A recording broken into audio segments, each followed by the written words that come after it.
দীর্ঘদিন থেকে কাটিগড়ায় এএসও অফিসের পাটোয়ারিরা গোপনে উৎকোচ নেওয়ার খবর ছিল। হুঁশিয়ারি মুখ্যমন্ত্রী ডক্টর হিমন্ত বিশ্ব শর্মার করা হুঁশিয়ারিকে কেয়ার না করে খুল্লাম ঘুষ নিচ্ছেন একাংশ পাটোয়ারি। কাটিগড়ার ভারতমালা প্রকল্পের জমি অধিগ্রহণের কাজ আরম্ভ হতে একাংশ পাটোয়ারি আঙুল ফুলে কলা গাছ।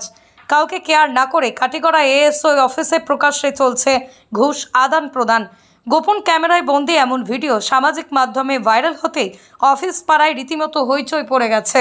ভিডিওতে দেখা যাচ্ছে কাটিগড়া এএসও অফিসের শাহাদাত হোসেন নামের এক পাটোয়ারি ভারতমালা প্রকল্পের জন্য নামজারি করতে উৎকোচ নিচ্ছেন।